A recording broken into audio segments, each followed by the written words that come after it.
ഇമാം ഷാഫിഈ റഹിമഹുള്ളയുടേതായി പറയപ്പെടുന്ന ഒരു കവിതയിൽ തസവ്വദ് മിനത് തഖ്വാ ഫഇന്നക ലാ തദ്രി ഇദാ ജന്ന ലൈലുൻ ഹൽ തഈഷു ഇലൽ ഫജ്രി. അല്ലയോ മനുഷ്യ, നീ അല്ലാഹുവിനെ സൂക്ഷിച്ചോ. തസവ്വദ് മിനത് തഖ്വാ, തഖ്വയിൽ നിന്ന് നീ പാതയം ഉൾക്കൊള്ളുക.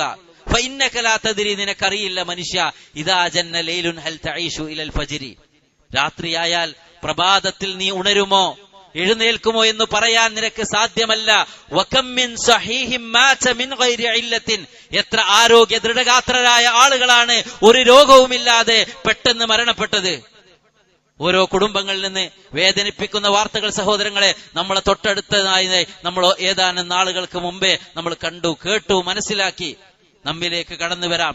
വകം മിൻ സഖീമിൻ ആശ ഹീനൻ മിന ദഹ്രി, എത്രയോ രോഗികളാണതാ മരണം കാത്ത് അവര് ശയ്യാവലംബികളായിക്കൊണ്ട് കിടക്കുന്നു വർഷങ്ങളായി. വകം മിൻ സിഗാരിൻ യുർതജാ തൂലു ഉംരിഹിം, ചെറിയ മക്കളതാ ഒരുപാട് മോഹങ്ങൾ, ഈ ദുനിയാവിൽ പലതും ചെന്നെത്തണമെന്ന് ആഗ്രഹിച്ചുകൊണ്ട് വലിയ സ്വപ്നങ്ങളായിക്കൊണ്ട് ദീർഘകാലം ജീവിക്കുമെന്ന ആഗ്രഹത്തോടുകൂടി ജീവിക്കുന്നു.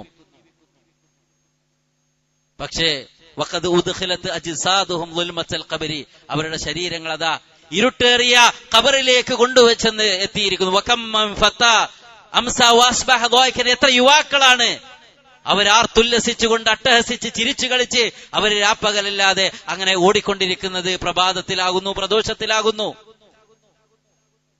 പക്ഷേ വഖദ് നുസിജത് അക്ഫാനുഹു വഹുവ ലാ യദ്രി, അവർക്കുള്ള അവരുടെ മയ്യത്ത് പൊതിയാനുള്ള കഫൻ പുടവ് അവിടെ നെയ്തു വെക്കപ്പെട്ടിട്ടുണ്ടെന്ന് അവർ അറിയുന്നില്ലല്ലോ. വകം മിൻ അറൂസിൻ സയ്യനുഹാ ലിസൗജിഹാ, എത്ര പുതുമണവാട്ടികളാണ്, പുതുമണവാളന്മാരാണ് തങ്ങളുടെ ഇണകൾക്ക് വേണ്ടി റെഡിയായിട്ടുള്ളത്.